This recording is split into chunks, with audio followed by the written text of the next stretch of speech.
Sa loob ng mahigit isang dekada ay ilang mga celebrity na din ang bumisita sa It's Showtime na masasabing hindi malilimutan ang kanilang pagdalo. May iba naman na naging kontrobersyal at naintriga matapos silang mag-guest sa noontime show.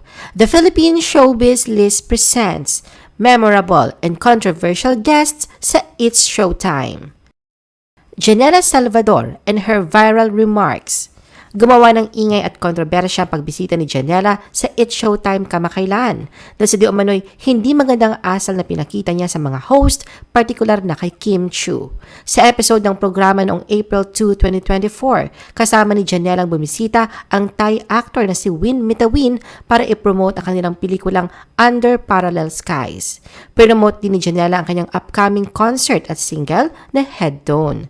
Kaya naman hiniling ni Kim na mag-sample ito sa bago nitong single. Hindi pa man tapos magsalita si Kim, mabilis ang naging sagot ni Janela sa pagsasabing, "Medyo paos ako today, kayo na lang." Sumagot si Kim na pakinggan na lang sa streaming platform ang single ni Janela. Biglang naging trending topic ang tagpong yon sa social media. May ilang netizens ang nagsabing binastos umano ni Janela si Kim sa nangyari. Lalo na bigyan ng kulay ang isyong ito dahil sa Especially For You segment ng parehong episode kung saan nagbitaw ng salita si Vice Ganda ng "Medyo paos siya today, kayo na lang" nang tumanggi ang isang contestant na mag-sample. Katulad ng inaasahan, maraming netizens ang nagpahayag ng kanilang opinyon ukol dito. Sa X, agad naman na naglabas na kanyang pahayag si Janela upang linawin sa publiko na wala siyang intensyong bastusin si Kim. Humingi na rin daw siya ng paumanhin sa TV host actress kung sakaling na-offend ito. Ngunit paglilinaw ni Janela, wala siyang kailangang ipaliwanag sa mga taong mali ang naging interpretasyon sa kanyang sinabi. Willie Revillames guesting via phone patch. Naging isang memorable na araw naman noong June 3, 2019 dahil ito ay isang pangyayari na nagdulot ng kasiyahan at emosyon sa mga manonood ng It's Showtime, lalo na sa mga tagahanga ni Willie Revillame. Pagkatapos ng 9 na taon, muling narinig ang boses ni Willie sa ABS-CBN na nagdulot ng pagkagulat at saya sa marami. Sa pambubuyo ni Vice Ganda, tinawagan ni Ogie Alcacid si Willie sa kanyang cellphone. Gusto kasi ng tawag ng tanghalan contestant mula sa Iligan City, nagdiriwang din ang kanyang kaarawan ng mga sandaling yon na mabigyan siya ng drone para sa kanyang anak na lalaki na pinagbigyan naman ni Willie. Ang nakakaaliw na palitan ng mensahe ni na Vice, Ogie at Willie ay talaga namang nagbigay ng bagong sigla sa palabas at nagdulot ng excitement sa mga manonood. Good vibes nga ang hatid, lalo na nung magbiro si Willie na kinuha ng It's Showtime ang dati niyang time slot at nagtanong kung pwede siyang mag-guest ng personal sa programa. Agad naman itong sinang-ayunan ni Vice pero humirit si Willie na wag na at baka matanggal na naman daw siya.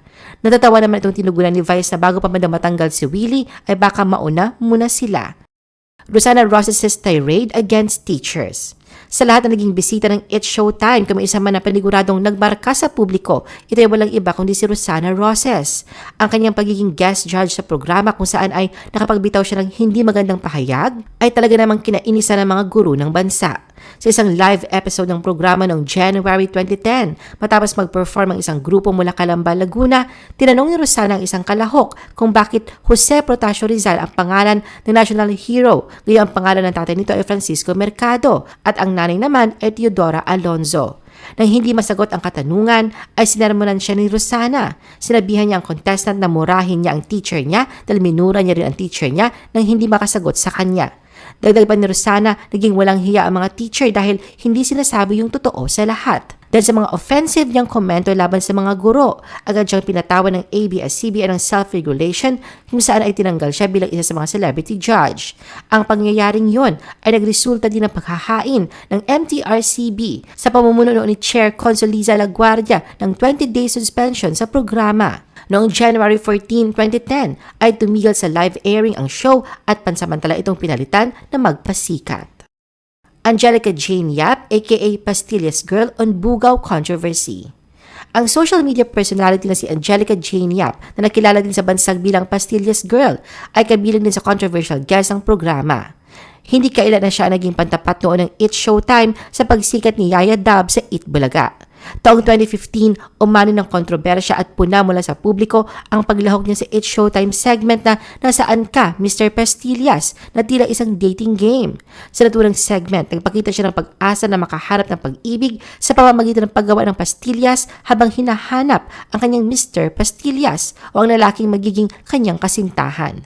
Kinagat ito ng masa at naging daan ng kanyang pagsikat. Ngunit marami ang bumatiko sa kanya at maging sa nasabing segment, may mga tumawag pa ritong bugaw serye. Katunayan, ang punang ito ng publiko ay nakaabot sa pamunuan ng MTRCB. Ipinatawag ng ahensya ang top executives ng It's Showtime para sa isang meeting dahil sa gender sensitivity concerns. Nagsampa din ng opisyal na reklamo ang women's rights group na Gabriela dahil sa mga reklamong natatanggap nila hinggil sa umano'y tila pambubugaw at exploitation kay Pastillas Girl sa nasabing segment.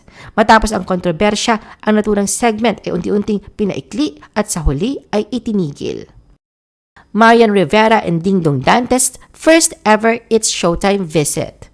Memorable naman ang pagbisita ng kapuso real-life couple na sina Marian Rivera at Dingdong Dantes sa It's Showtime noong December 16, 2023 sa kauna-unahang pagkakataon na masasabing isa sa malaking kaganapan sa showbiz. Hindi lang ito nagbigay daan sa mag-asawa upang i-promote ang kanilang comeback film na Rewind na bahagi ng 2023 MMFF na ngayon ay highest grossing Filipino film of all time, kundi nagbigay kasiyahan din ang tagpong ito sa publiko.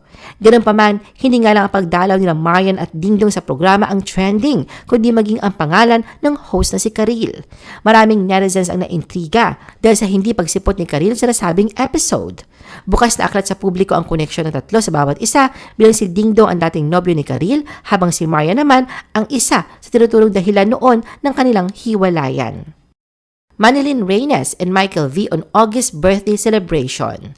Ang paglabas ng mga GMA7 talents at Pipito Manaloto stars na sina Manilyn Reyes at Michael V sa It's Showtime ay talagang ikinagulat at ikinatuwa ng mga manonood. Ang kanilang pagtanggap sa special birthday production number para kay Ogie sa episode ng programa noong August 19, 2023 ay naging memorable dahil sa nagdagdag ng saya at pagpapahalaga sa kaarawan ni Ogie. Ang pagkanta ng pangako ni Ogie at Manilyn ay nagdulot ng mga emosyon sa mga manonood, lalo na't ito ay isang espesyal na pagkakataon para sa mga kaibigan na magkasama sa entablado. Very special ang moment na ito para kay Ogie, lalo na't sina Bitoy at Manilyn ay dalawa sa pinakamatalik niyang kaibigan sa showbiz. Isa din sa kinakiligang tagpo sa naturang episode ay nahihiyang pag-amin ni Manilyn na bagamat hindi naging sila ni Ogie ay totoong nanligaw sa kanya ang dating ka-love team. Tado and Vice Ganda's exchange heated words. Sa episode ng programa noong May 24, 2010, nagkaroon ng patutsadahan sa pagitan ni Tado at Vice. Na mga panahong yon ay resident judge si Vice at hurado naman si Tado. Nagsimula ang palitan nila ng mga salita na magkomento si Tado na pang-gay ang ginawang performance ng isang grupo. Hindi naman naitago ni Vice sa kanyang disgusto sa narinig at tinanong si Tado kung ano namang masama sa pang-gay at kung may problema ba ito sa mga bakla. Sumunod nito ay pinabasa niya kay Vice na nakasulat sa kanyang t-shirt na di bali na magnakaw kaysa mamakla.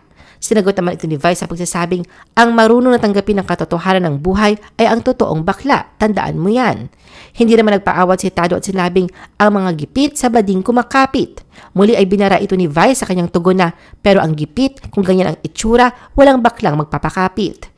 Tumawa lang si Tado sa sinabi ni Vice at itinuloy nila ang komento niya sa performance ng katatapos na grupo.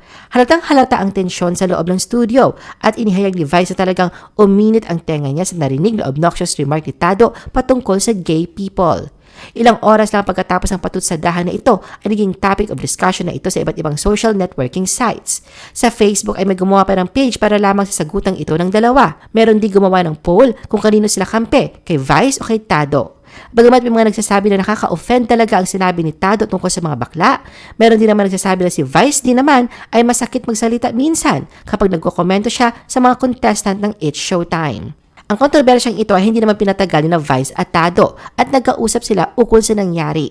Inamin ni Tado ang kanyang pagkakamali. Maging si Vice ay humingi din ng paumanhin lalo na sa mga tao na disappoint niya dahil nagpadala siya sa kanyang emosyon. Bagamat labis anya siyang na-offend sa sinabi ni Tado, napagtanto niya na ang kanyang reaksyon ay maaaring pambabastos din. I-post ang inyong comments at reaction sa baba at huwag kalimutan na i-like at i-share ang video na ito. Gusto mo pa ba ng ibang showbiz videos? Panoorin ang aming iba pang top viewed videos. Para sa aming mga YouTube viewers, pumunta lang sa description ng video na ito o i-click ang link sa itaas ng screen. Para naman sa mga Facebook viewers, ay maaari ninyong hanapin ang mga link sa comment section ng video. I-follow nyo din kami sa Facebook at mag-subscribe sa aming YouTube channel. Thanks for watching!